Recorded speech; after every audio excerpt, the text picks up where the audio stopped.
So this is part A of the KhoodeelaarTV television channel, broadcasting at approximately 23:15 hours GMT, but we're starting about 5 minutes before that stated time. And the Financial Times has the leading piece, which is rare because financial crimes is mostly appeasing Boris Johnson and the cabal that he fronts. So this is 23:10 hours GMT. We're starting at 23:10, which is 5 minutes before the stated time. 23:10 GMT on Saturday, 11th of December 2021. So this piece is probe, that is investigation into Boris Johnson's official residence, number 10 Downing Street, deepens Johnson's woes. And the Standards advisor demands further details. Scandals fuel Tory fears over by-election. Now, even if the by-election is lost, which cannot be guaranteed by any means, the by-election to the seat in Shropshire, which is being held because of the resignation of Owen Paterson, whose corruption that Boris Johnson actually asserted and defied the kind of demands for investigation about the corruption of and by Owen Paterson, started the sleaze row that has begun a kind of overdue process of dissent, DESCENT, dissent of the congenital liar Boris Johnson into the mires and into the depths of criminality. Johnson is the one that staged a serial kind of about turns about Owen Paterson. And Johnson has been described in the last, we have accessed this description in the last 24 hours. The description by John Barker. Now, John Barker was the last Speaker of the House of Commons. Currently, the Speaker is Lindsay Hoyle, but the one before him was John Barker. We shall talk more about John Barker in a minute, but the topical comment that Barker has made says words to the effect that Boris Johnson is the worst British Prime Minister that Barker has witnessed. It is the worst Prime Minister by a country mile. Country mile is the phrase that Barker has used. And Barker has claimed that he has seen 12 prime ministers. Now, Barker Barco is a particularly kind of significant name of the list of people that Boris Johnson fronted cabal has actually condemned and insulted and berated. That list actually includes John Barco. Our campaign independently has been making comments about Barco as a racist and as a liar for decades, since Barco was a member of the now defunct and now abolished FCS, Federation of Conservative Students. And in that era, when Barco was a member of the FCS, Barco was actually quite happy to appear as a fascist and a fascist supporter, as a right-wing kind of aspect of the Conservative Party, which was parallel to the time when Margaret Thatcher was the leader of the Conservatives. But Barco was considered so outrageously, unreasonably anti-democratic and disrespectful of the basic concept of democracy and democratic dissent and democratic organization that even Norman Tebbit, who was the chairman of the Conservative Party while Thatcher was in her kind of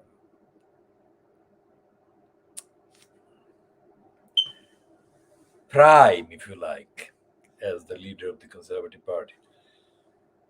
So even Norman Tebbit had to intervene and scrap the Federation of the Conservative Party, or conservative students rather than allow the FCS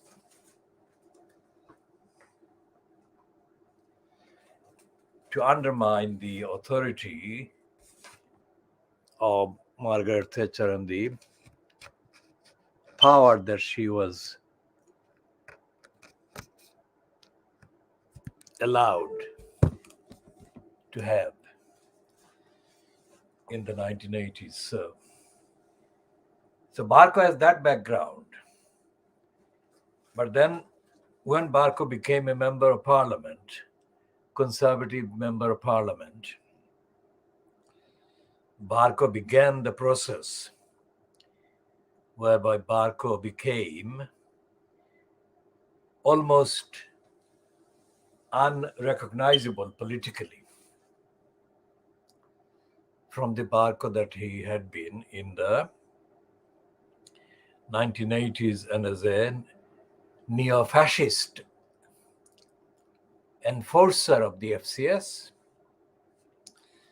So far did Barco manage to move from that position that when it came to the vacancy of the Speaker of the House of Commons, he was able to get enough votes. And the votes really mainly came from the Labour Party MPs to become Speaker of the House of Commons. And while he became a Speaker of the House of Commons, or the Speaker of the House of Commons, Barco began the journey that took him further away from the fascistic past. Many have ascribed that journey as a kind of consequence of his relationship with Sally Barco, whom he married And Sally Barco herself became involved politically, not party politically so much as politically, in various stunts and various events that marked her as being against the right-wing conservative trend or tendency. Sally Barco was the target of the judiciary when a very short tweet she had posted was so exaggerated that an actual fantasy defamation action against her was successfully kind of established as a big event. And the claimant against her was a conservative called McAlpine. So, although Barco didn't have any involvement, publicly known involvement, in that tweet that was exaggerated, the fact that his wife, Sally Barco, was the subject of the campaign on behalf of McAlpine was itself exaggerated and used against Barco to undermine Barco's appeal. So the Fleet Street newspapers, which were diagnosing, the Fleet Street newspapers, especially the Daily Mail, the Scum, the Express, and of course the daily bribing Boris Johnson graph, including the Times, started and maintained a relentless campaign against Barco, so that his tenure as the speaker became almost untenable. And Lindsay Hoyle, who was his deputy, made the most of the careerist profit, and he became the successor to John Barco. Now, Barco had been forced by pressure on him by the conservative MPs and the conservative supporting Fleet Street papers, which is most of the papers, because no newspaper, including The Guardian and The Mirror, which didn't kind of formally endorse the conservatives, came forward to support Barco. So when Barco was able to come back publicly with a comment after he was ousted,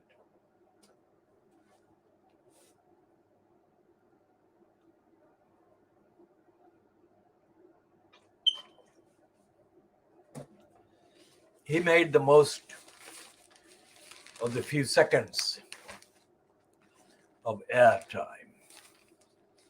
And he said that Boris Johnson was the worst prime minister by a country mile, which is absolutely timely, because even many conservatives are now being forced to confess that Boris Johnson is indeed the worst prime minister. Our movement, our campaign, first began publishing on the internet and otherwise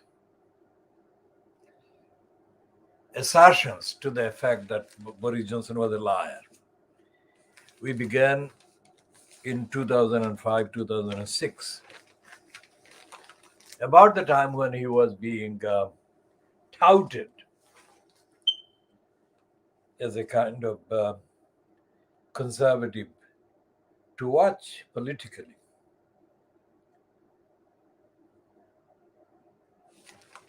And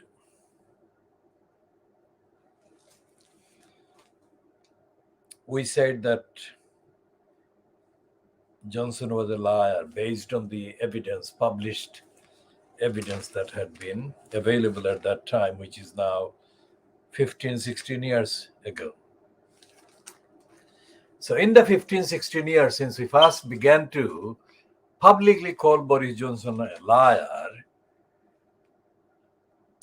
Boris Johnson's incidents and kind of events, involvements in the lying have increased manifold. But even if these additional incidents of lies and lying by Johnson hadn't occurred in the last 15, 16 years, the ones that had already been known about were enough to disqualify him from a public office. The published litany, the list of lies that Boris Johnson is known to have committed, this is the kind of indication at this time.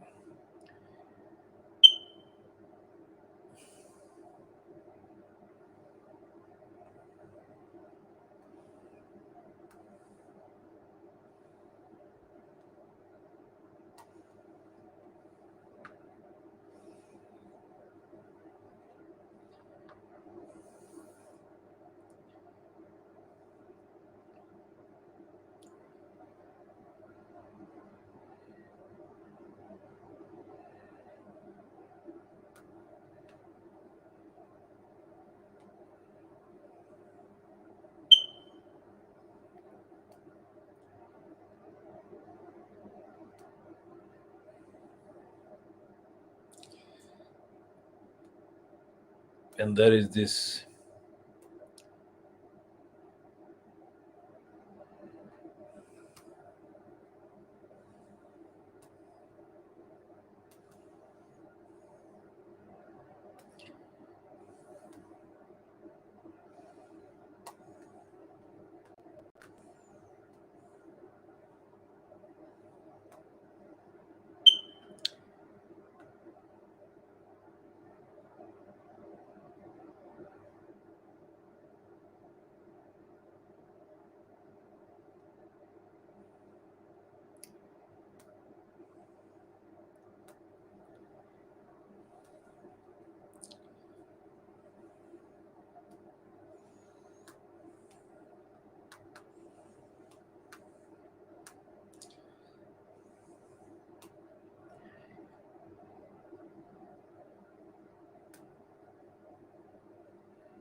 so here is a kind of item from the 9th of December.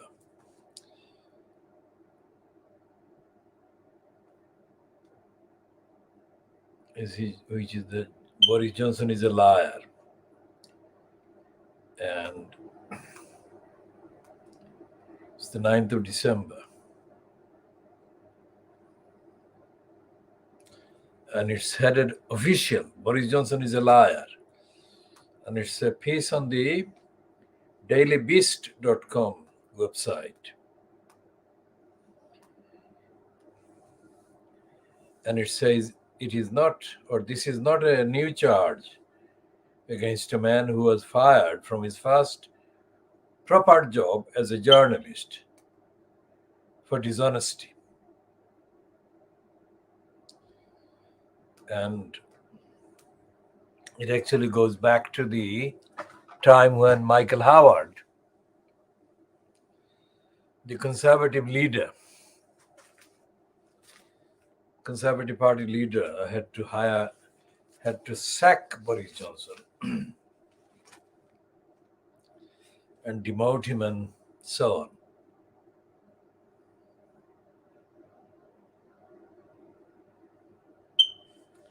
And this woman who is a spy, Camilla Cavendish, and is a racist and anti-Muslim, she's running this piece in the Financial Times on page 15, Weekend FT or FT Weekend opinion. Johnson is caught up in a pantomime of personal evasions. Now that is a lie. He's not evading at all. Johnson has always been brazen in his lying. He never evades. And the subheading describing the heading is, as the self-inflicted injuries pile up, the insult to our intelligence is overwhelming. Well, that is her kind of opinion. But she is complicit in the lying by Johnson, as is the rest of Fleet Street and the rest of the financial crimes. And the whole piece by Camilla Cavendish is full of kind of denials and contradictions. This program, Khoodeelaar, is spelling on the banner, Khoodeelar. It's a Siloti language word, but it applies to cover many things. And it's a moral statement, it's a political statement, it's an evidential, factual statement, it's an intellectual statement, it's a campaigning statement. There is no equivalent word in any other language that I can find. So Khoodeelaar, I devised the word Khoodeelaar to mount the campaign against the lies by the UK Central Government Department for Transport, DAFT, in 2003, starting in December 2003, so 18 years ago. And the first meaning of the Khoodeelaar word, Khoodeelaar, is that the attackers of the community, the attackers of society, the attackers of values, the attackers of democracy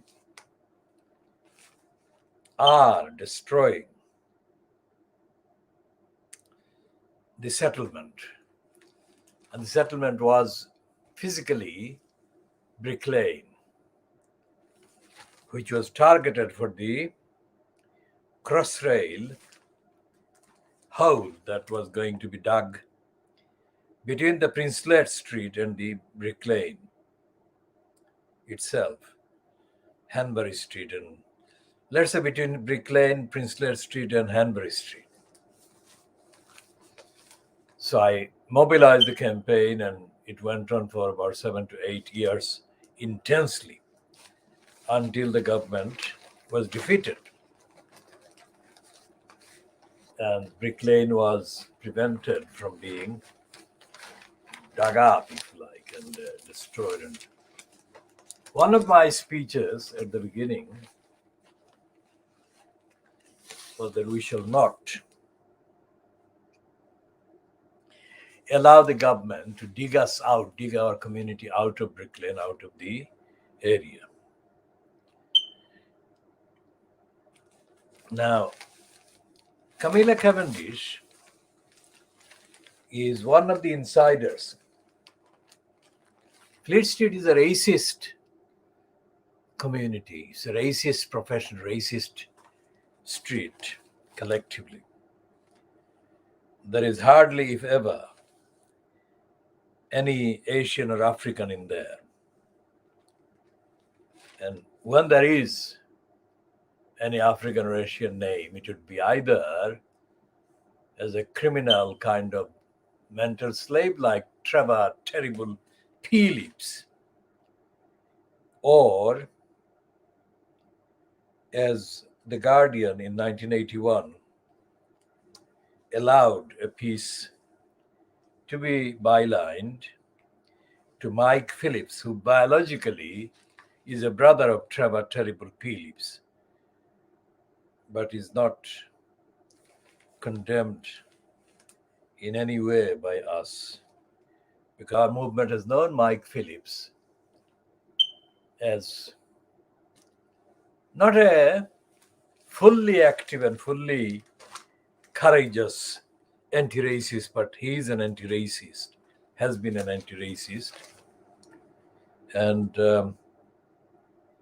Mike Phillips was involved in the setting up in the beginning of the 1980, Black Media Workers Association, which was later hijacked by the corrupt gang of the GLC fronted by Ken Lying Still Livingston.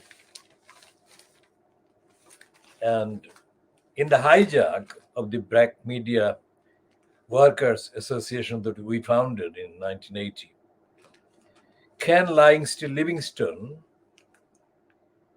and his gang of racists, including John McDonnell, exploited Diane Abbott to sabotage the campaign against racism in the media. So this is one of the reasons why we don't accept the propaganda piece written and published by the New European in the last fortnight or last few weeks in praise of Diane Abbott. Diane Abbott is not worthy of praise if the praise is being founded or based on any claim that she has been against racism and racism. Diane Abbott has been an instrument of racists who have used her gender and her kind of skin color to undermine race, anti-racist campaigns and activities and personnel. I mean, one of the other stooges of racists was Dirty Darkus Howe, who died. I mean, he was overstated by the racists. But his role was different from the role being played by Trevor Terrible Phillips and Dirty Di Abbott. We call her dirty because of her dirty tricks, serial dirty tricks that suited the racists like Ken Lying Still Livingston.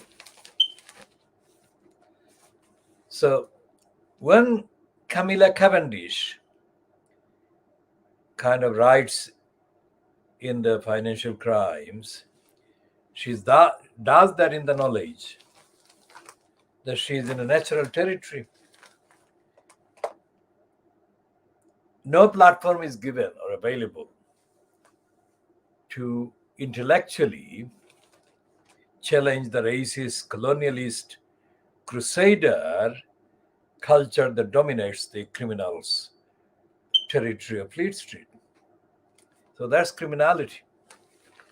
So when she's given this space by the Financial Crimes, edited by a kind of mentally compromised person, born as a Muslim in the Lebanon, but has been recruited to serve the anti-Muslims cause, anti-Muslim politically, that is.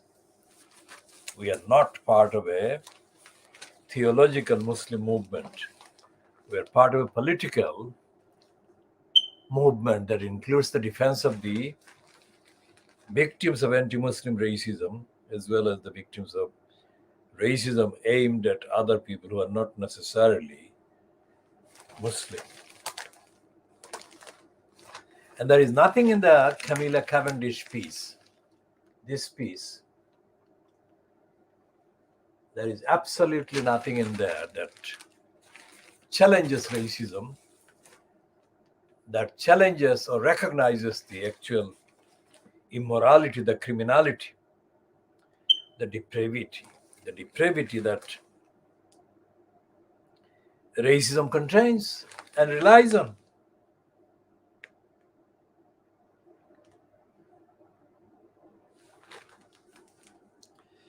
And this piece is partly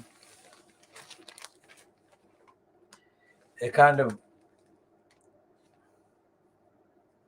comparison by Cavendish with the resignation of Allegra Stratton.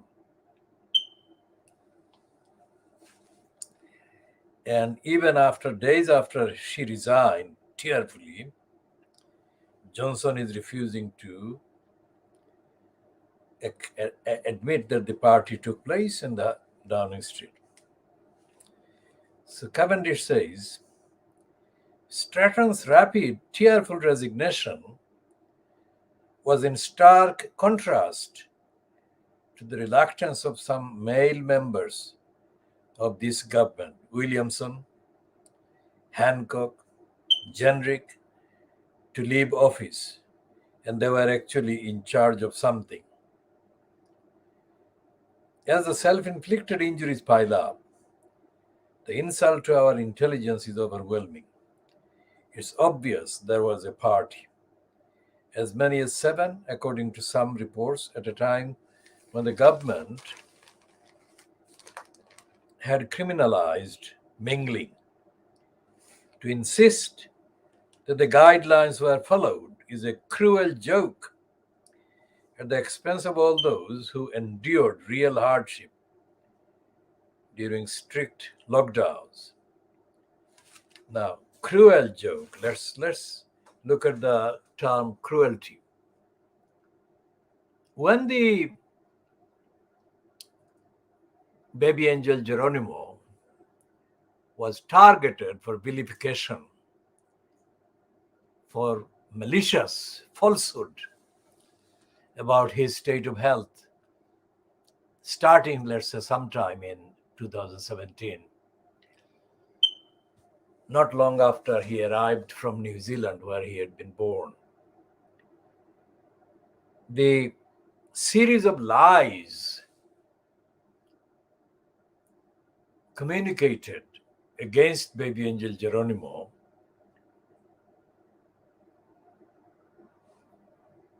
was intentionally conceived, knowing by the conceivers that the lies that they were conceiving against baby angel Geronimo were lies, that the baby angel Geronimo was not in 2017 suffering from or carrying any illness that they were ascribing to him. They were claiming he was carrying, and he never did. He has never done that. And this was opposed by baby angel Geronimo's mom, Helen. And she made it plain in 1,000 ways for years, over years, that baby angel Geronimo was not the kind of being that the depraved Defra was painting him to be. And yet they continued. So, for example, if you look at the many tales told, say starting in the late 1980s, many tales confected by the Fleet Street kind of media or carried by the Fleet Street media against Muslims in the context of the attack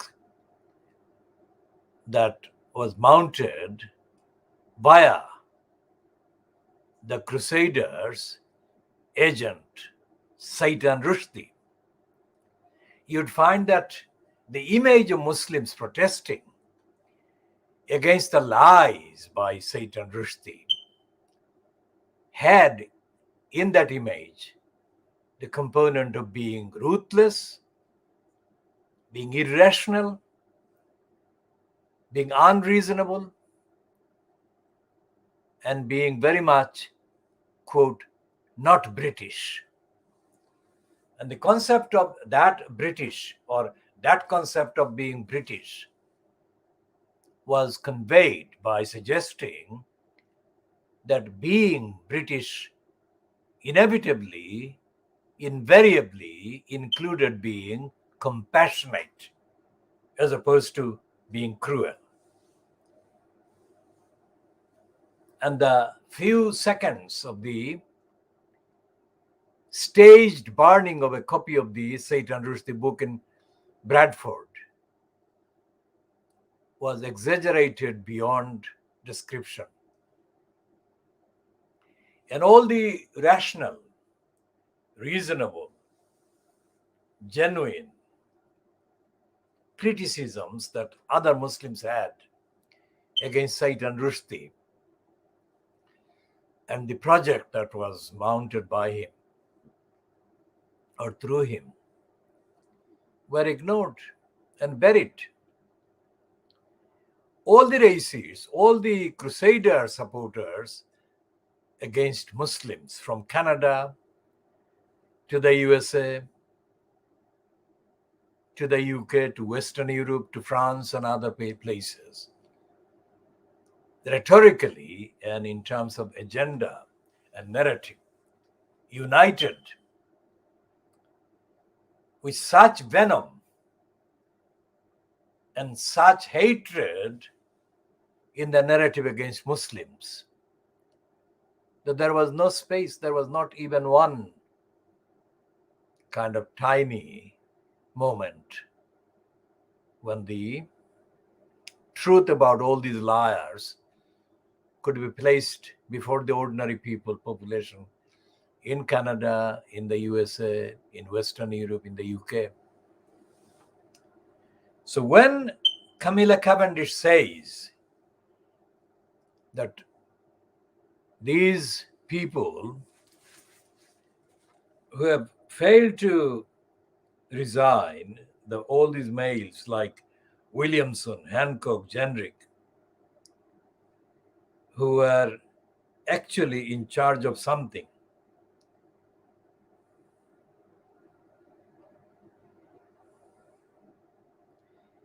as the self-inflicted injuries pile up, the insult to our intelligence is overwhelming. Now, when she says our, she of course doesn't include anyone from African or Asian backgrounds, and most certainly no Muslim.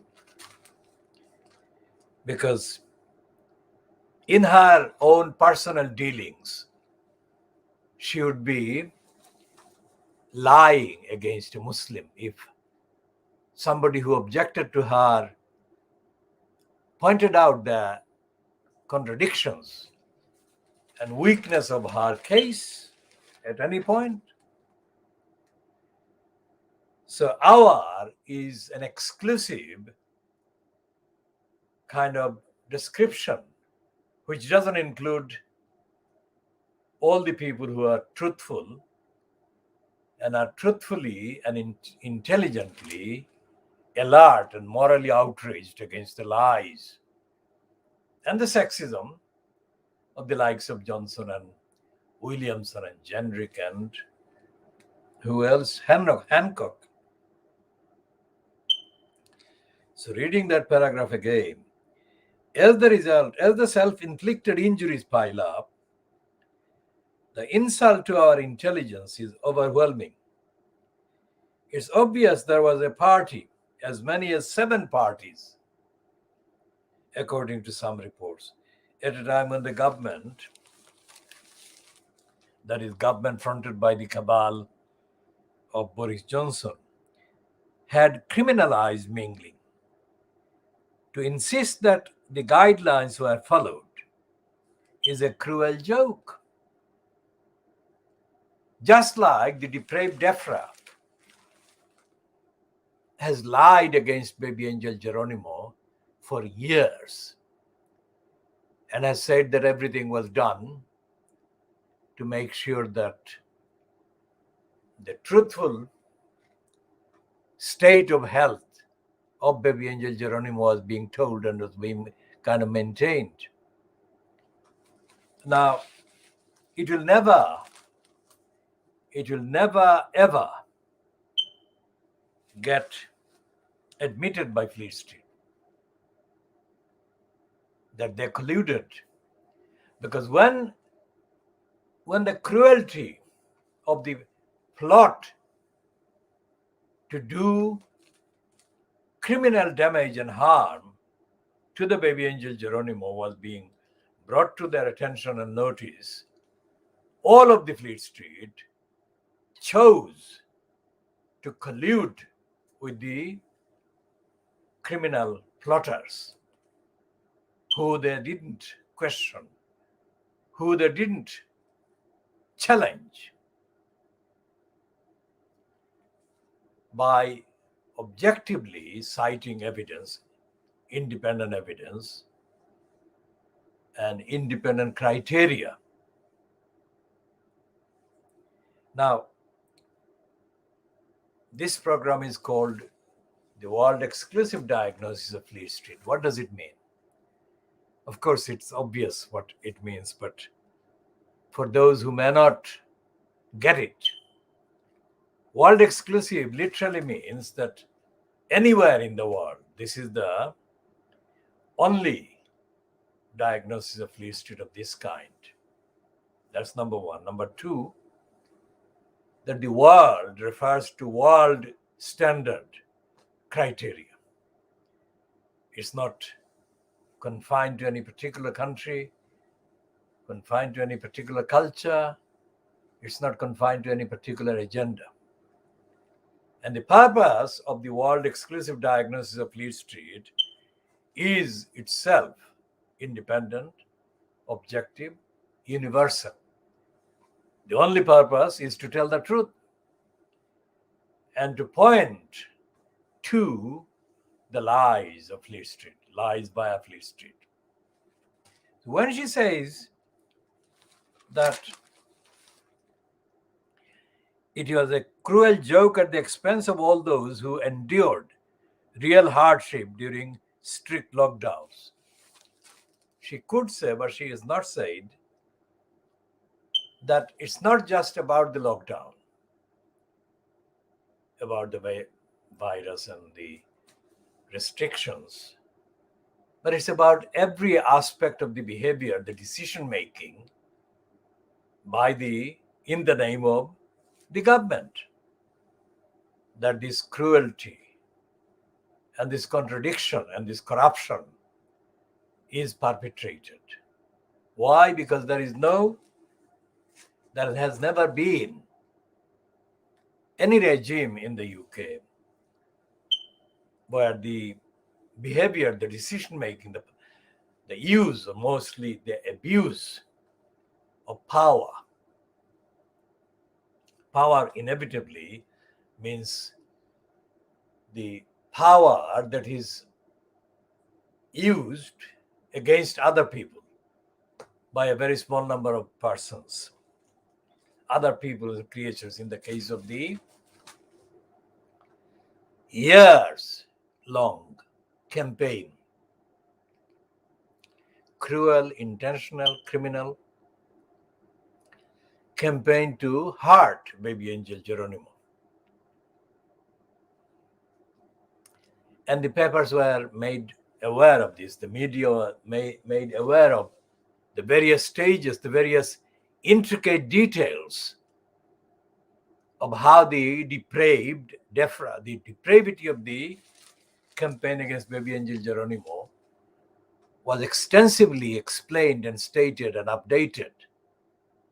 And yet, none of the papers, including the ones that have belatedly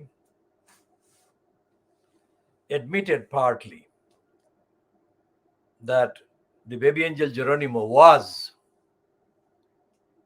intentionally targeted by the criminals.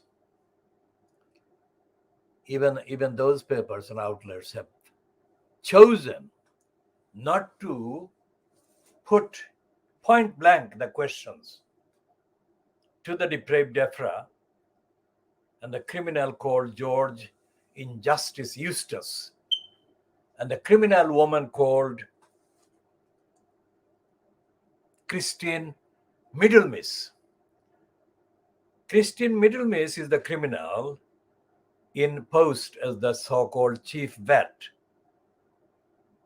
and she is the front that gives the kind of label of respectability or authenticity or expertise or scientific kind of veracity to all the lies and plots that have been going on against the baby angel Geronimo. So, baby angel Geronimo is the person or the personification of all the wrongs and all the cruelties and all the cruel jokes that have been perpetrated by Johnson and by his predecessors against anyone who has been the subject of deliberate, intentional plot and conspiracy to do harm to somebody who is innocent. For example, there is a big thing going about the conspiracy theories. Conspiracy theories are kind of put on one side in the narrative.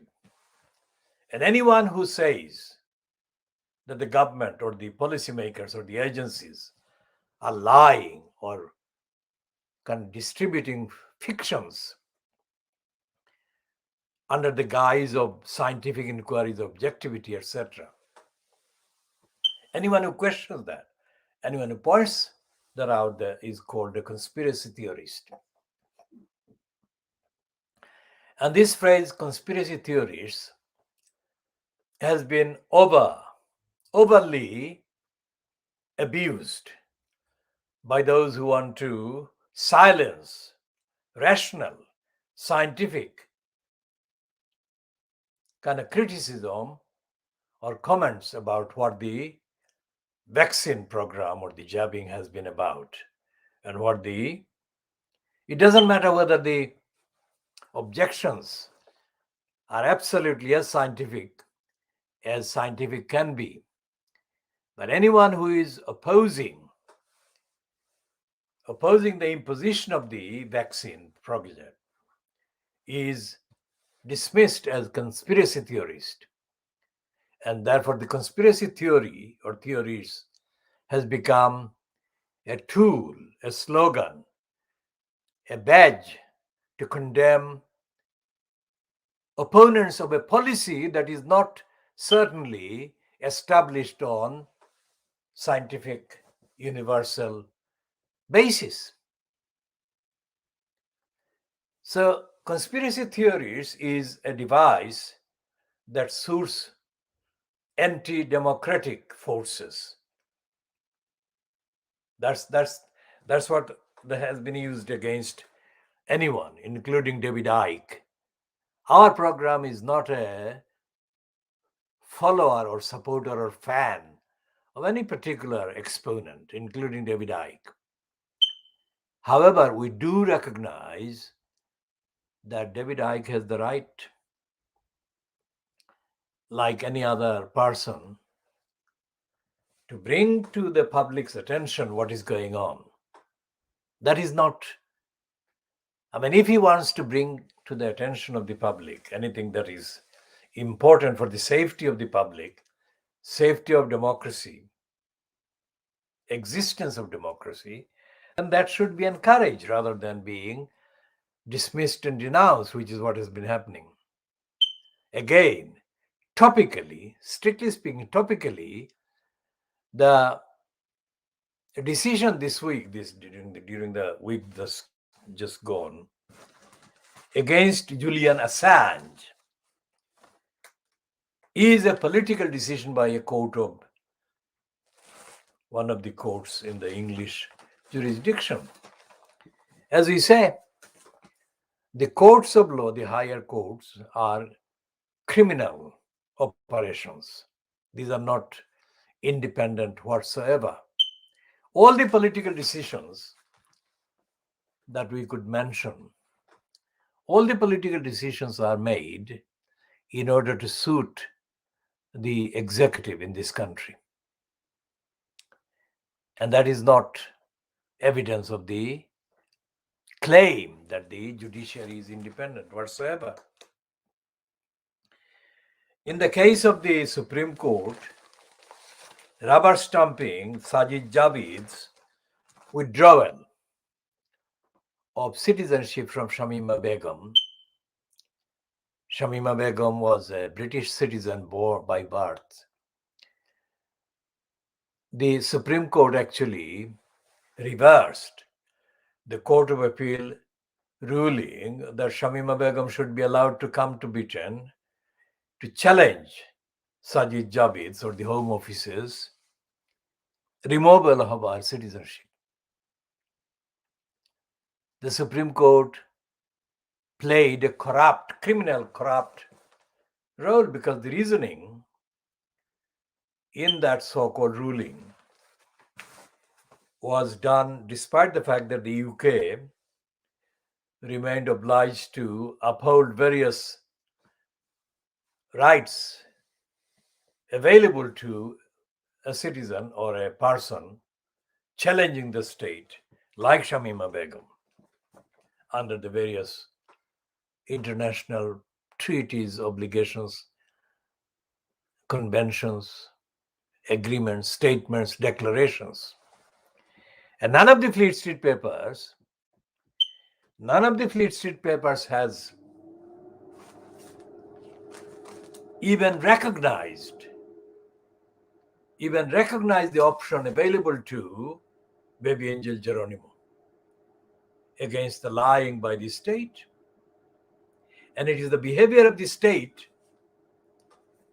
that is the subject of all these treaty obligations. And the same applies to Helen MacDonald, who is the mom, that is the person that brought baby angel Geronimo from New Zealand. And the litany of lies and the cruelties perpetrated by the UK government over 4 years plus against the absolutely innocent baby angel Geronimo, it's unique, unprecedented in the length and in the defiance and the cruelty of the purpose and the motive. It's not scientific. It's not to save anyone from any illness or any infection, but to assert the very evil, the worst of the power, the abuse of power that can be exerted, perpetrated without any challenge by anyone in the so-called civic society. So reading this piece by Camilla Cavendish, it is not obvious that she recognizes any of those treaties, obligations, conventions, statements, declarations whatsoever. It's written in the style of the insider. She has friends within the government. That is why you call her a spy, because she retails a lot of gossip, a lot of insinuations that she obtains by being a part of the inside of the government of the state.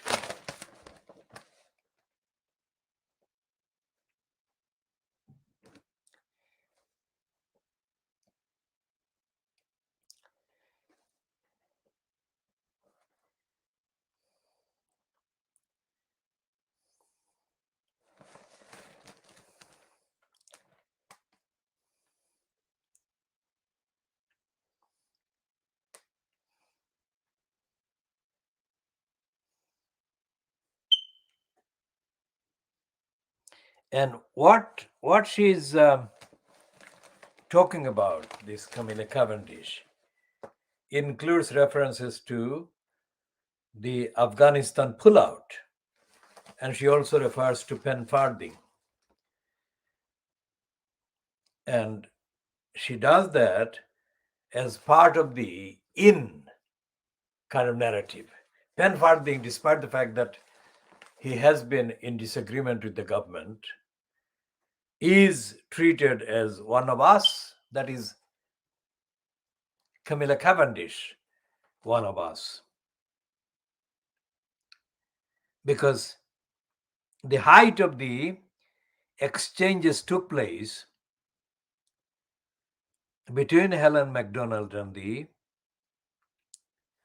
liars, depraved liars of the DEFRA, about the same time as Pen farthing was engaged in the controversy with Dominic Raab's department and others. And she's not talking about the lies. She's not most certainly talking about the racism. And she's not talking about the occupation of Afghanistan or the massacres that took place and have never been reported either by the American or the British media. So she's talking about Johnson evading, but she's not calling him a liar. She's not talking about the dispute between Pen farthing and the government department by referring to lies by the department. She is referring to Marshall's evidence, but she is not talking about the criminality of the agenda that is prompted by cruelty and contempt for rights. She says that there was no doubt fury with the Biden administration at the precipitous pullout from Afghanistan, that is. But a different leader, that is, other than Boris Johnson, would have rolled up their sleeves to help everyone they could. The main thing, animating the Prime Minister, that is Johnson, it seems, was dodging accountability. That's not saying that he's a liar, that he's a congenital liar. One of Marshall's most devastating, Marshall is the person that has been in the news about the whistleblowing. One of Marshall's most devastating claims is that some emails were marked with a flag so that it could be claimed they had all been read when they had not. Now, she cannot say lies, that they lied. She has to go all the way around there and say that they had all been read when they had not. Another is that the evacuation of cats and dogs by the maverick animal activist Pen farthing limited the number of human beings who could be rescued because of the limited number of soldiers available to escort them through the airport. Number 10 has always denied any prime ministerial involvement in the animal rescue. This week, when Johnson's parliamentary aide, Trudy Harrison, was shown to have given written permission for the animal evacuation, Downing Street tried to brush it off as constituency business.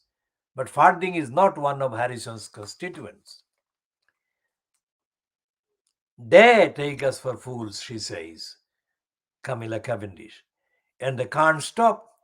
Rab has tried to dismiss Marshall as a junior desk officer, although he has not denied Marshall's claim that only 5% of those at risk from the Taliban got out.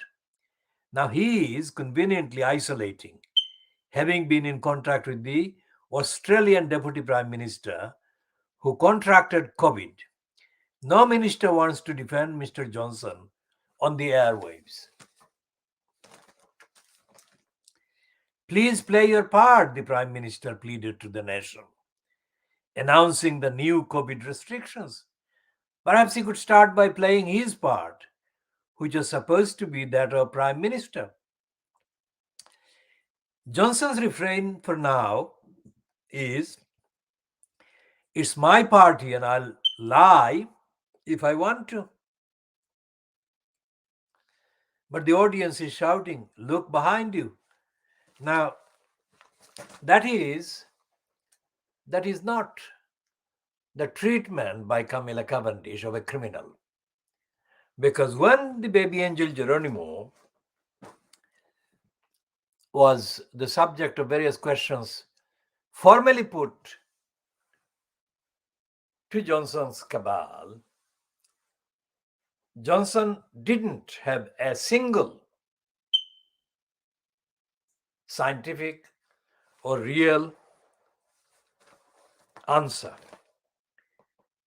Johnson just went along the depravity of the agenda to do damage to perfectly innocent, best health right from the beginning of baby angel Geronimo. Now, on the 9th of August, in a piece in the Times in London, they refer to the woman Leonie Walker, who actually bred baby angel Geronimo in New Zealand, his homeland. And Leonie Walker was obviously in a highly emotional state when she communicated to the Times, whoever the Times or on behalf of the Times contacted her. And the way she phrased it showed that baby angel Geronimo to her was more than a mere kind of animal. She said she regretted, she was sorry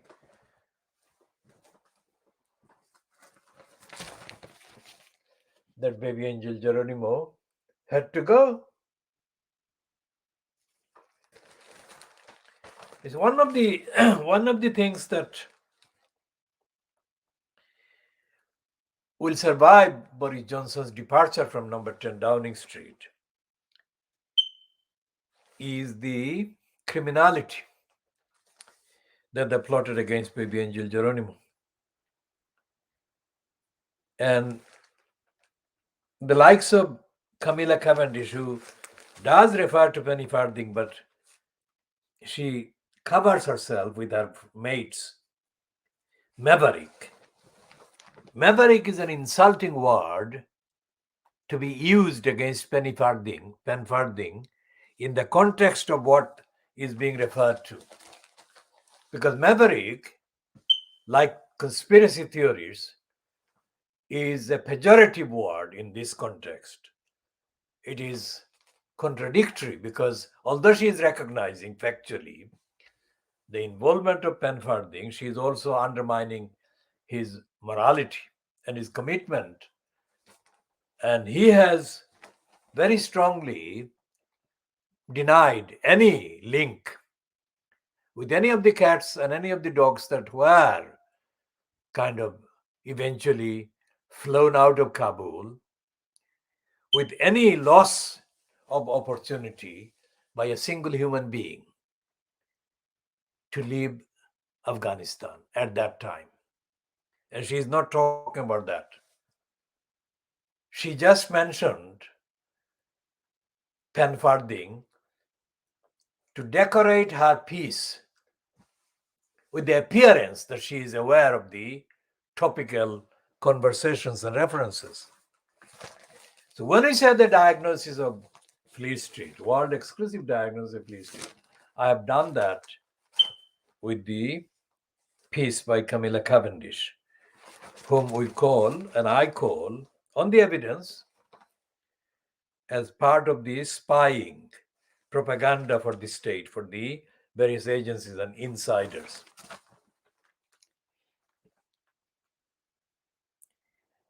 And she's not calling Boris Johnson a liar. She's not calling Boris Johnson depraved. And Johnson is depraved and Johnson is a liar.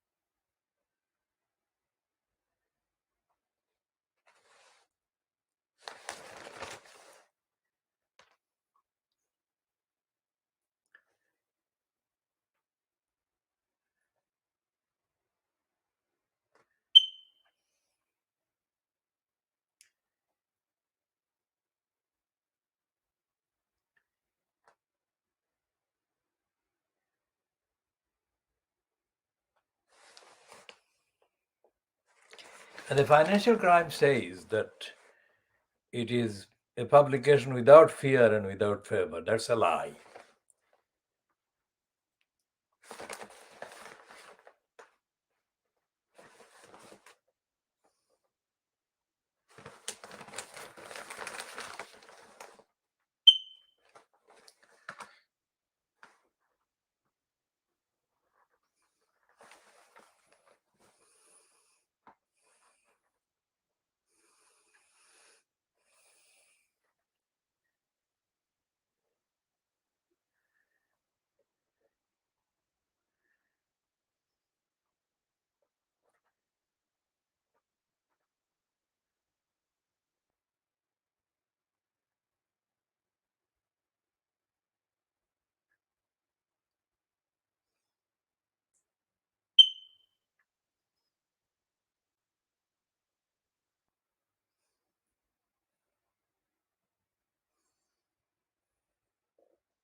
Now, there is a piece in the Financial Times Crimes.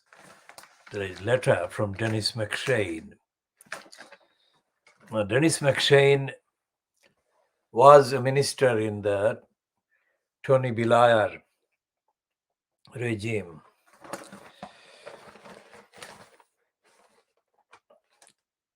During 2002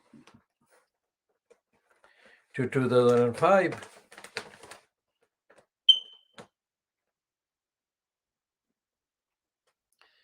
And his last paragraph says, there is little chance of having a sensible debate on immigration from Europe without first examining the British labour market, which is organized very differently from continental Europe and which allowed the populist demagogues advocating isolation from Europe to succeed in 2016. Now, this is only one of the reasons for the 2016. I mean, he is referring to, of course, Brexit referendum and the 4 percentage points that the Brexiteers got, allegedly, over the people who wanted to remain in Europe, the UK to remain in Europe.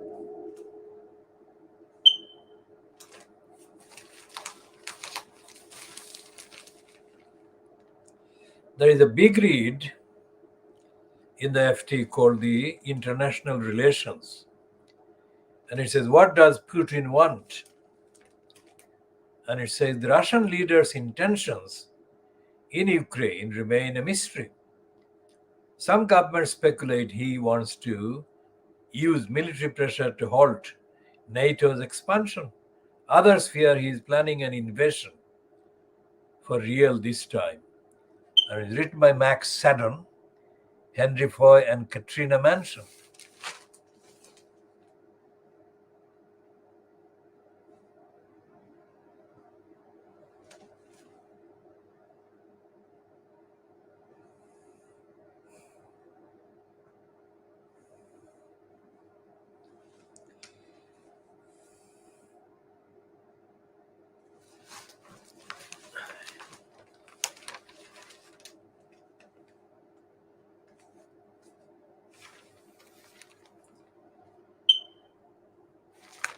Now, the reference to Julian Assange that we made earlier is reported here by Jane Croft, and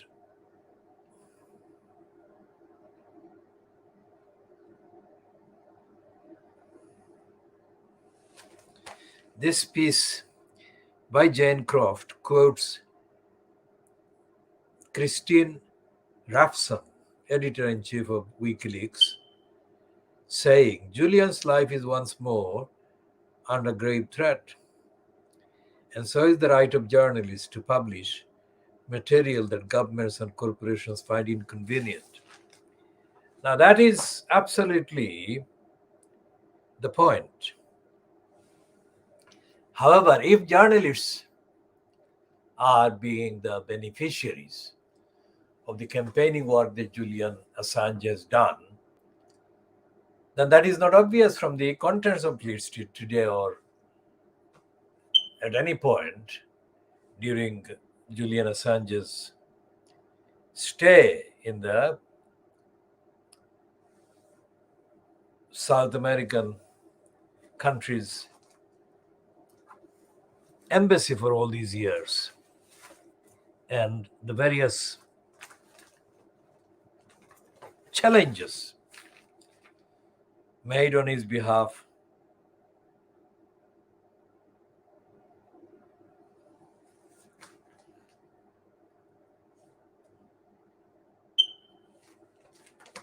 Since he was arrested by Britain. The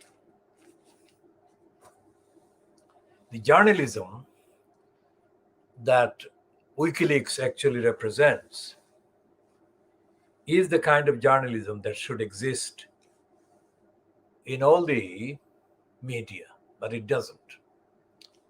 So the media, Fleet Street media, including the Guardian Observer, the Daily Mirror Group,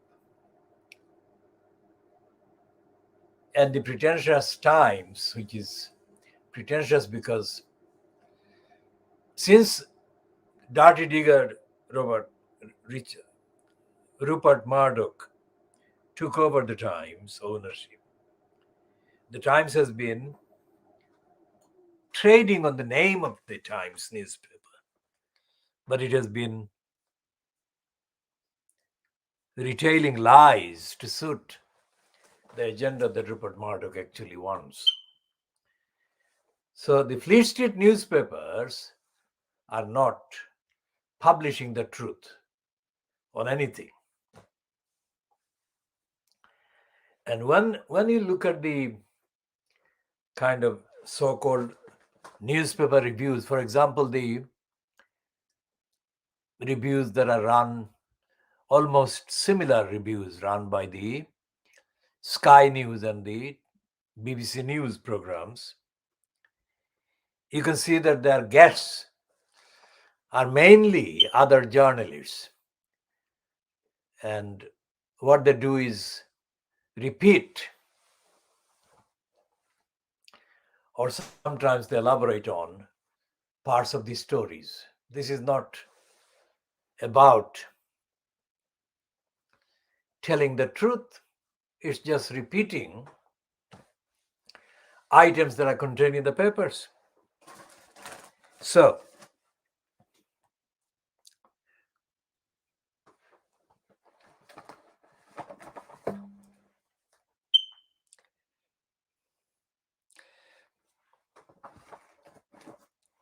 what the newspaper reviews should be doing is what we do, but they don't, because they're aligned to the careers that are actually served by their appearance. Those journalists appearing on the BBC, Sky News, or ITV are doing the careeristic thing, the jobbing thing. That is to say, they have no morality, they have no conscience, and they don't risk telling the truth in case that leads to their being no longer invited to appear on these programs. And when they appear on the Sky News or BBC News, they are paid extra money. So that's a source of income that they don't want to lose. All the newspapers published on Saturday, the 11th of December 2021, are kind of serving the propaganda for the Boris Johnson regime.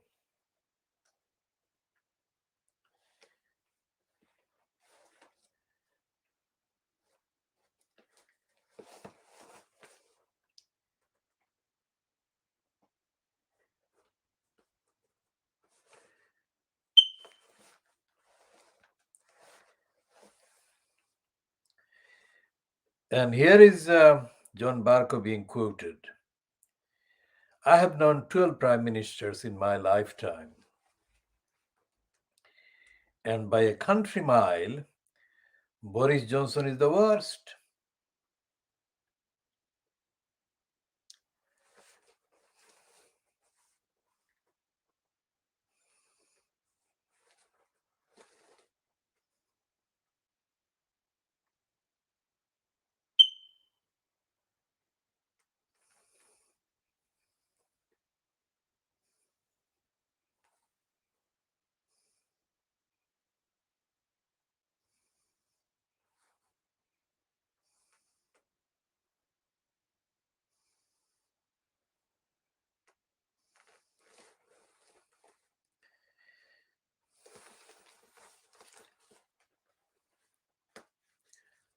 And there is a cartoon in the I newspaper, which is owned by the Daily Mail now. And it says, it shows Kerry Simmons saying, is somebody stinky? That is somebody smelling? And Johnson says, it's not me. Johnson is, of course, shown carrying the baby. That is the latest one, the second one he has produced with Kerry Simmons. Now, Johnson has been condemned by Dominic Cummings for making Kerry Simmons pregnant. Literally, he says that Johnson shouldn't have made Kerry Simmons pregnant at all, because according to Dominic Cummings, he says that Johnson had made the wrong one pregnant. And the reason why Cummings says the wrong one is because there is unfinished kind of confrontation ongoing between him and Kerry Simmons, whom he blames, that Dominic Cummings blames, for ousting him from his position with Johnson, or within Johnson's kind of cabal. Now, here is Kipling's words, which Patrick Coburn says aptly set out the Kabul evacuation mess.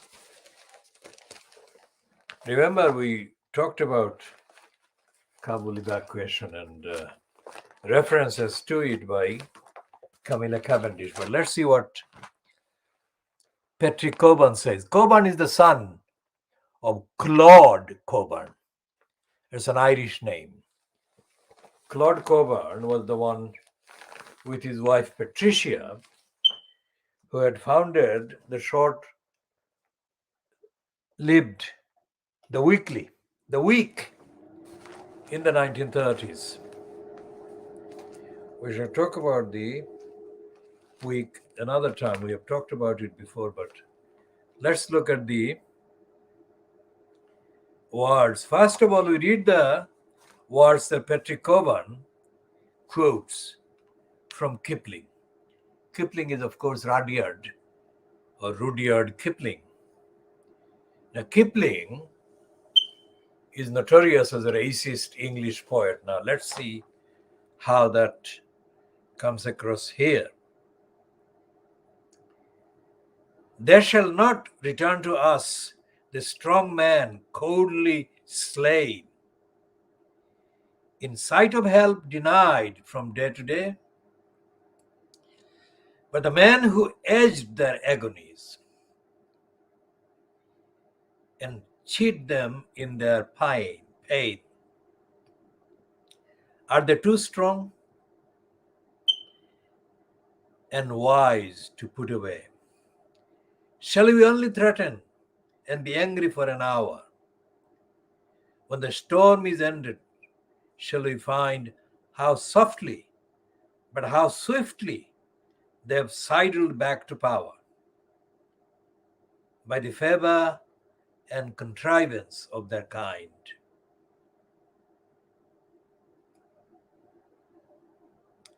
Their lives cannot repay us, their death could not undo the shame that they have laid upon our race. But the slothfulness that wasted and the arrogance that slew,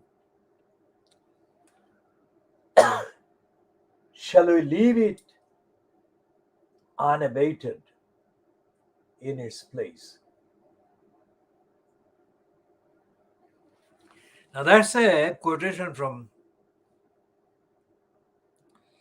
Kipling's piece called Mesopotamia.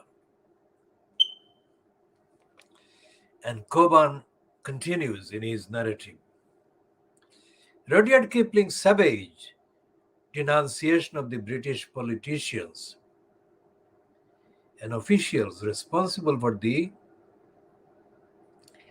disastrous First World War campaign in Mesopotamia, modern Iraq, exactly describes the uncaring incompetence of those supposedly in charge of the shambolic British evacuation from Kabul in Afghanistan in August.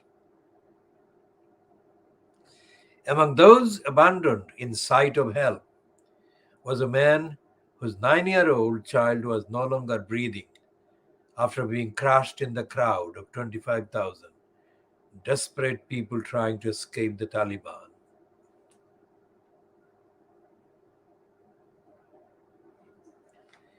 And what Patrick Coburn is doing, Patrick Coburn is one of those few ones that are allegedly not fully dishonest about empire, and is described here as the I newspaper special correspondent.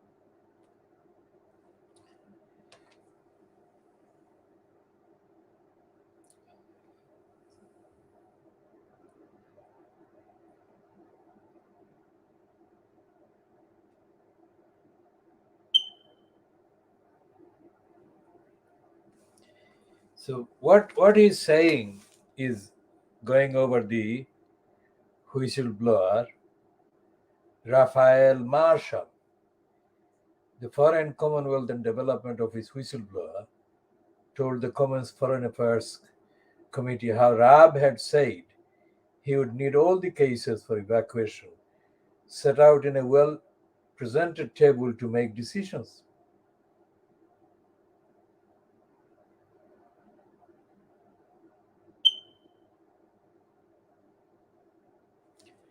And this whole piece about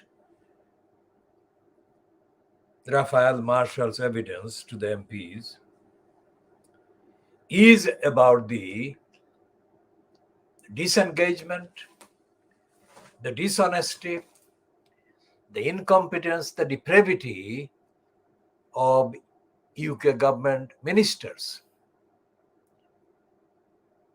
who include the depraved DEFRA itself, fronted by the criminal, one of the worst criminals going, George Injustice Eustace. And the bewildering, stunning disbelief at Boris Johnson's complicity and collusion with the depraved DEFRA against the perfectly innocent, perfectly healthy baby angel Geronimo can only increase with new disclosures about the behavior of ministers, so-called, or holders of positions as ministers in the cabal fronted by Boris Johnson. It's like ordinary words, ordinary phrases do not suffice by any means, nowhere nearly convey the feeling of absolute hell that the criminals at the depraved DEFRA plotted to inflict on the innocent baby angel Geronimo.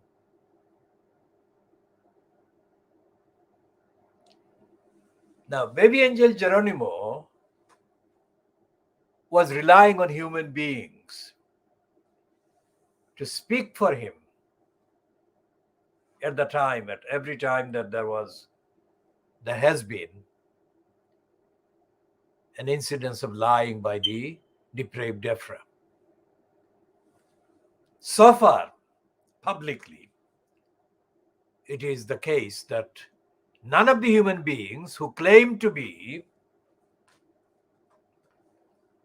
opposing the lies and the concoctions and the conspiracies and the plots and the cruelty concocted against the baby angel Geronimo was challenged to the extent that it should have been.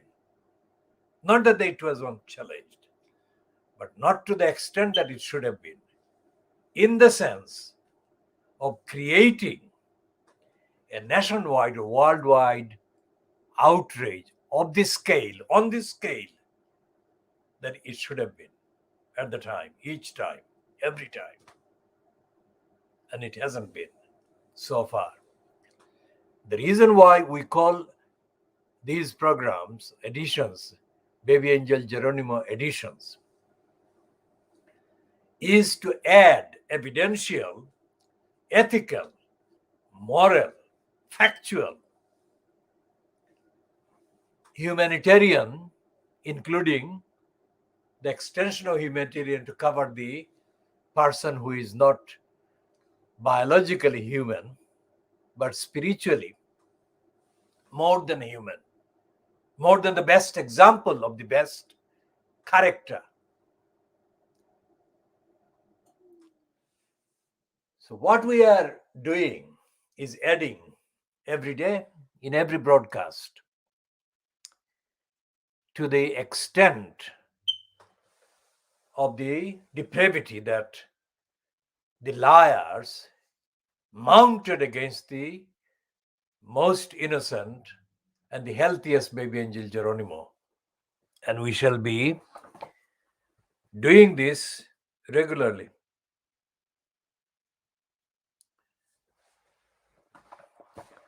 Because although Camilla Cavendish in her piece in the Financial Crimes doesn't say it, she implies because of careerist reasons.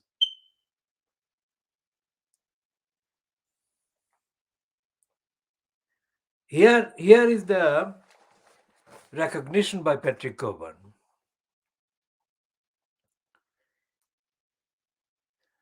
Now, Coburn is himself a journalist, a career journalist. He's being given the title special correspondent. So he, like Camilla Cavendish, is keeping his career with the I newspaper. So he's using completely inappropriate word like botched. It wasn't botched. Anyone who knows about Afghanistan, anyone who knows about the series of attempts by European kind of military adventurers to take over Afghanistan, let's say over the last few thousand years. Anyone who knows that is a long, challenging, demanding question, assumption.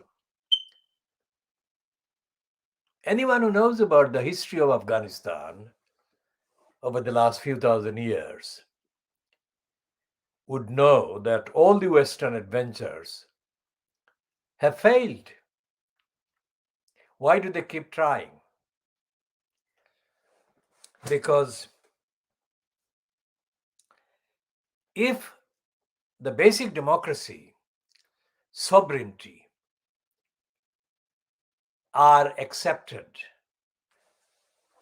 the sovereignty and democracy and independence as asserted by Western countries, if that is accepted and allowed to the Afghans, then nobody would want to go and invade Afghanistan.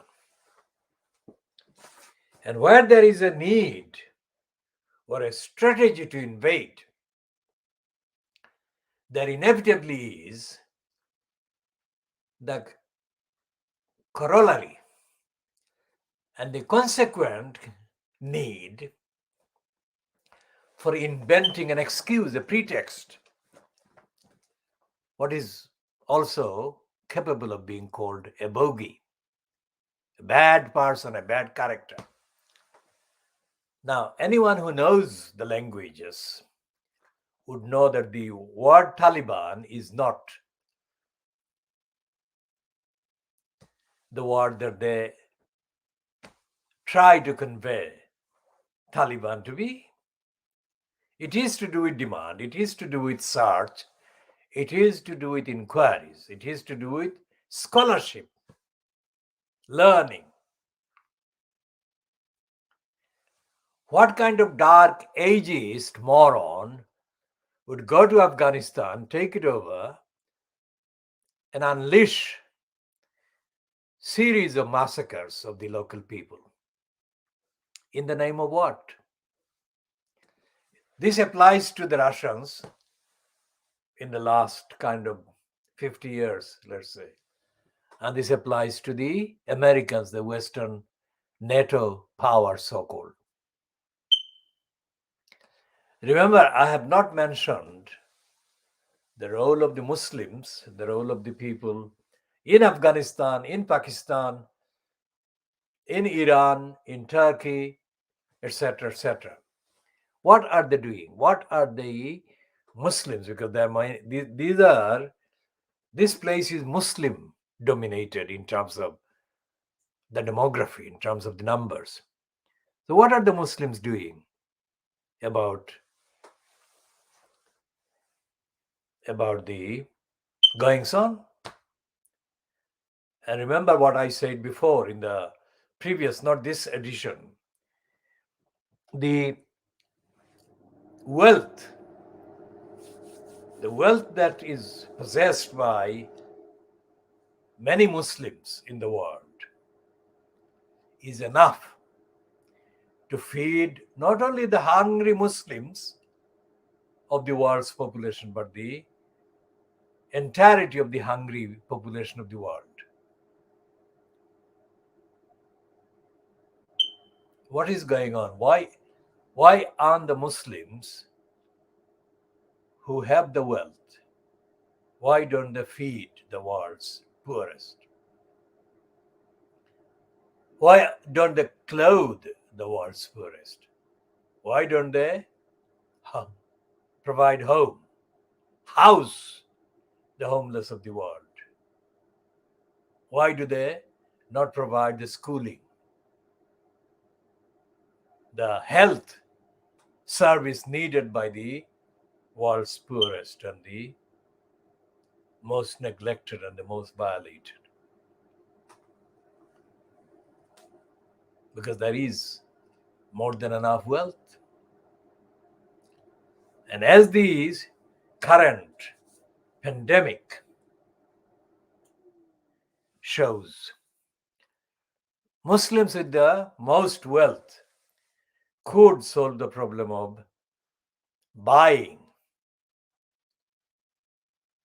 all the necessary medicine and medical kind of facilities that the victims and the people who have been infected and affected by the virus need.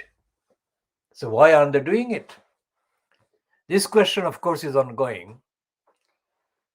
And this is the other side of the commentary that I wrote and published on Channel 4 News slot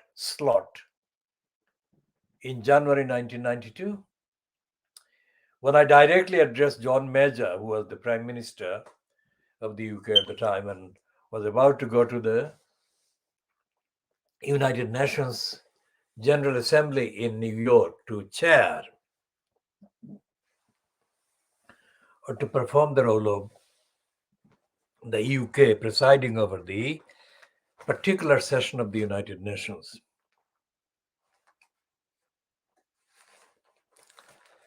And we Well, I shall be continuing to discuss the role of the Muslims, the wealthy Muslims, in helping the world. In helping the world in an unprecedented way that they can do because they have the wealth, they have the resources. They have more wealth. It may come as a surprise. The Muslims have more wealth than all the Jeff Bezos, Elon Musk,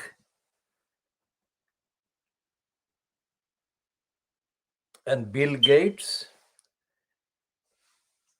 and what's his name? Mark Zuckerberg of the world. There is enough wealth being possessed and owned by Muslims than all these people.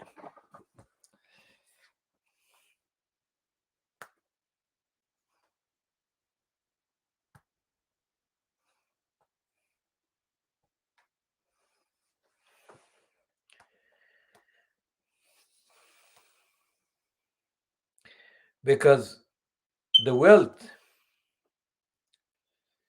that these Muslims have doesn't need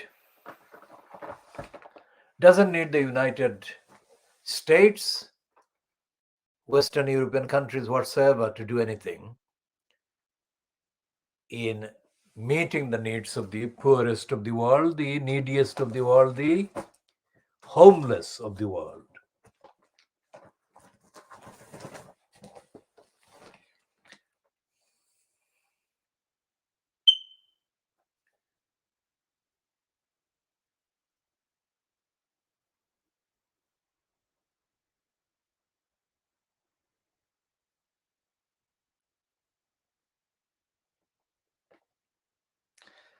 And the corrupt agenda of diverting attention about the actual needs to do the right thing to confront Omicron, the variant, is repeated in the Times in Plan C, editorial called Plan C on page 41 of today's edition.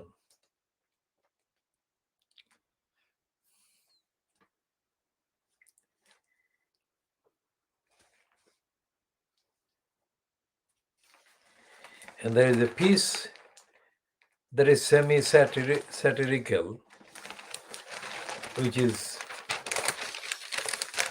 headed, British celebrities have always loved cocaine. And it's by Ben McIntyre.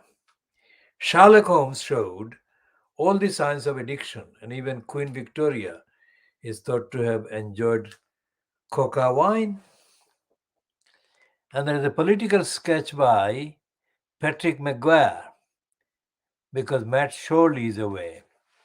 And this one is headed, The Corbyn government promises infection for the many, not the few. Can it really be only 2 years ago this weekend? How times flies. We all remember how it was to wake up to the news that cold morning in December, to see Boris Johnson he beaten and Jeremy Corbyn arrived smiling at number 10. Lib Dem leader Joe Swinson at his side as the head of the People's Government. What a 24 months it has been. So this is supposed to be an ironic kind of thing.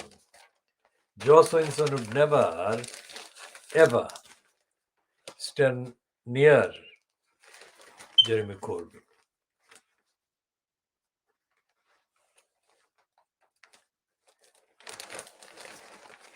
And there is a piece in the Times about China,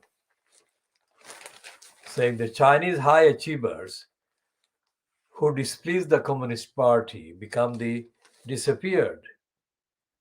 And it's written by Richard Lloyd Perry.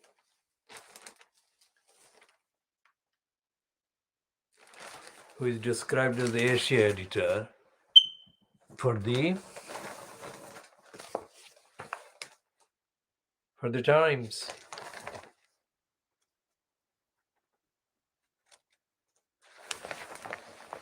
And the daily bribing Boris Johnson graph has got a hopeful item for the sinking Johnson.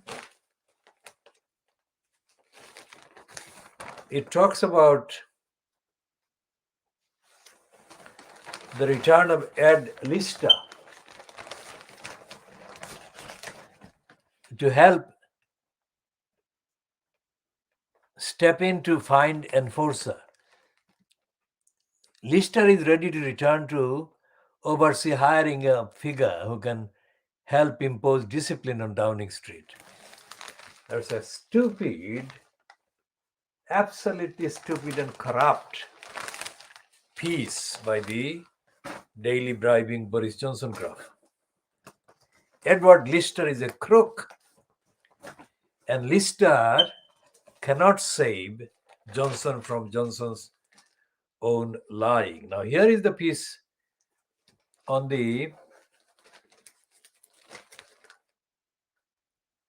page 9 of the Telegraph, daily bribing Boris Johnson graph, about Tory MP who raped while she slept by Minister ex-husband, says judge. This is a wrong heading because she was not an MP when she was raped. He was the MP, the rapist was the MP, and she was married to him. So she is not, this is absolutely stupid, typical stupid heading.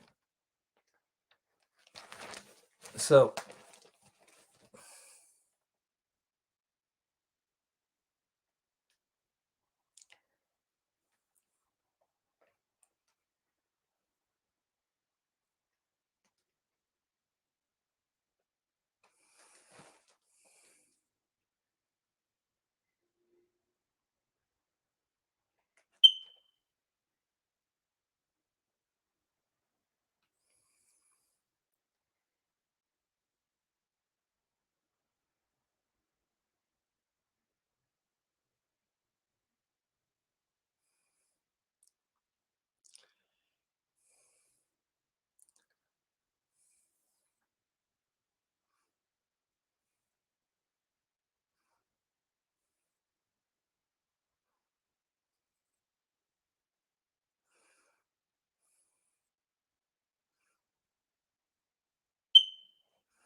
this piece is completely untruthful in the description of the victim, because she was not a Tory MP at the time she was raped. The rapist was the MP, her husband, and a minister who raped her.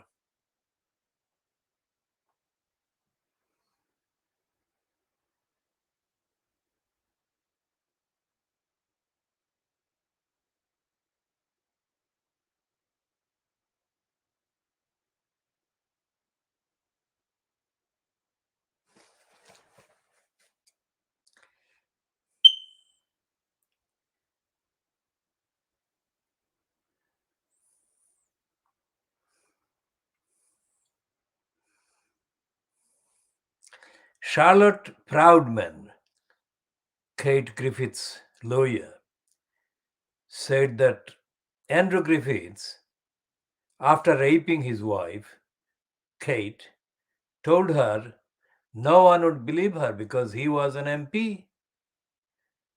That kept her quiet and controlled. Now that shows that the daily bribing Boris Johnson graph is publishing a false and misleading piece. because she was not the Tory MP when she was raped.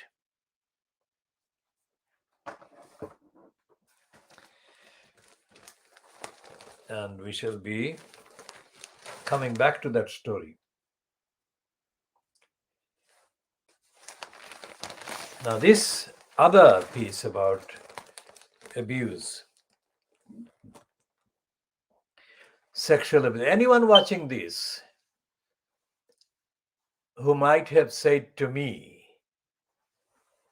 that sexual abuse, rape, etc., are not perpetrated by white people. Obviously, this was told to me by somebody who is from Bangladesh. They need their facts checking.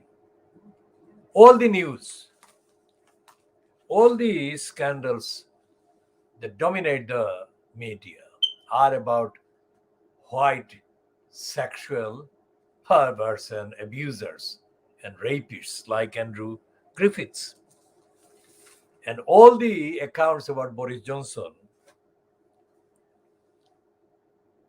that have been published by at least the two women in the recent months, Jennifer Arcuri and Petronella Wyatt, show that Boris Johnson has sexually not only had relationship with these women, but he has abused these women sexually.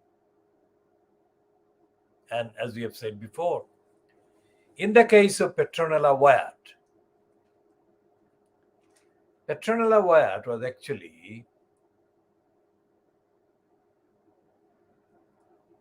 made to have an abortion of one of her children with Johnson, while she had a miscarriage with another. Now, Petronella Wyatt has not published the details of those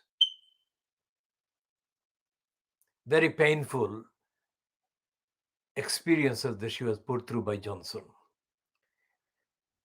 But considering all his behavior and all his lying, because there had to be kind of public challenge about Johnson being the kind of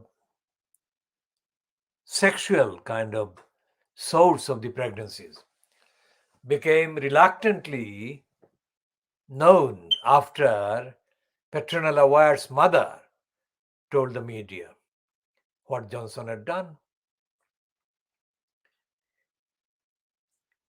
So every single day, every single week, white perpetrators are in the news, in the main, about sexual abuse, about rape, about sexual crimes.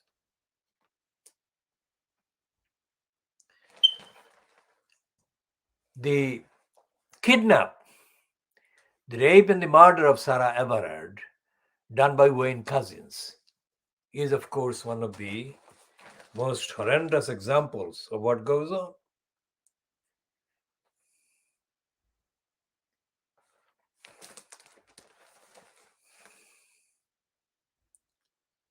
And according to Charlotte Proudman, Kate Griffith's lawyer, repeating this paragraph again, the case shows the horrendous abuse that takes place behind closed doors by some men in positions of power. And the men use the positions of power to silence women, the rape, the sexual abuse. Andrew Griffiths told Kate Griffiths, no one would believe her because he was an MP. That kept her quiet and controlled, said Charlotte Proudman. And the piece by Charles Hymas, Home Affairs editor, who is, of course, in need of severe factual editing himself. The couple married in 2013 after forming a relationship 5 years earlier. In that time, she discovered Mr. Griffiths had had a long affair and previously sent sexual texts to someone. Judge Willis Croft said Mr. Griffiths described how he had engaged in what he described as sexually risky behavior for many years. He admitted as he enjoyed this risky behavior. Judge Willis Croft concluded that Mr. Griffith's own needs took precedence during the marriage with Kate Griffiths. He had accused Miss Griffiths of being frigid to persuade her to give in to his sexual demands. The judge said Miss Griffiths had proved on the balance of probabilities in her oral evidence that Mr. Griffiths had raped her while she was asleep. She also found Miss Griffiths' accounts of physical abuse to be proven. Mr. Griffiths argued that revealing the judge's findings and publishing their names would harm the children at the center of the case. However, the Court of Appeal, Mrs. Justice, in the Court of Appeal, Mrs. Justice Levin ruled against Mr. Griffiths, saying there was considerable and legitimate public interest in publishing the judgment and names, particularly as Griffiths was a minister and lawmaker, including for issues around domestic abuse. The mere fact that he was an MP, let alone a minister, means that there is a strong public interest.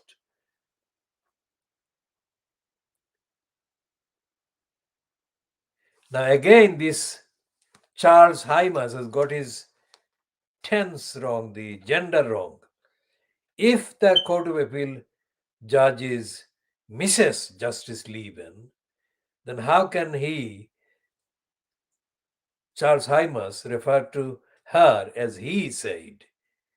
Because it's a continuation of the judge's quotation. The mere fact that he was an MP, let alone a minister, means that there is a strong public interest. He said.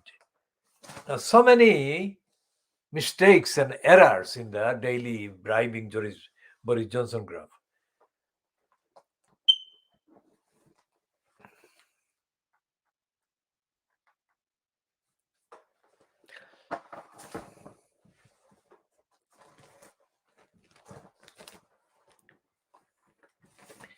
Now, here is the piece on page 13 of the same day's daily bribing Boris Johnson graph. Can you imagine the widespread sexual abuse of children? These are white children by white abusers. This child who was abused, her name is Annie Farmer as a teenager, pictured there. Can you imagine? Annie Farmer as a teenager above spent time with Glenn Maxwell, and Jeffrey Epstein left at his home in New Mexico. How widespread is this?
Okay, so this is the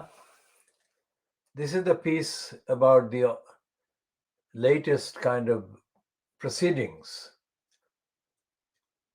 in the trial of Robert Maxwell's daughter, Ghislaine Maxwell. Now, they still refer to her as the socialite. All the evidence that have been produced in court during this week, show that she has been far from a socialite, that she has been a kind of procurer, a pimp, and an abuser. Why do they keep calling her socialite? This is not speculation. This picture of the child, this picture of the child, and the pictures yesterday's papers had showing that Ghislaine Maxwell was giving foot massage to this Epstein, show that they were not anything to do with society, socialite, or whatever. They were involved in criminality, serial criminality, abuse, and rape of children.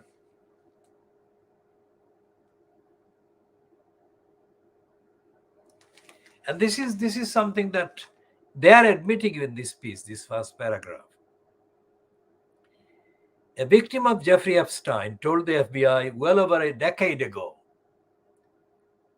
she had been groped by Ghislaine Maxwell when she was just 16. A New York court heard yesterday as the prosecution prepared to rest its case. Any farmer, this is the name of the child shown in the picture, who was the last of four accusers to take the stand in Miss Maxwell's sex trafficking trial, told how this is British socialist. Why do they call them British socialist? How they accused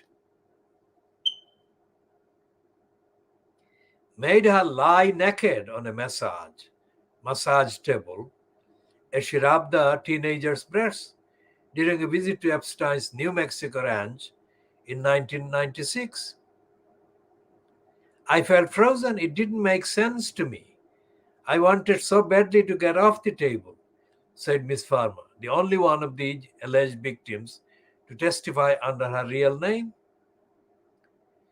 The 42-year-old therapist said she reported the alleged abuse to police on several occasions, including in 2007, but they never followed up. That's it. She reported the abuse to the police in 2007, and the police never followed up. Why?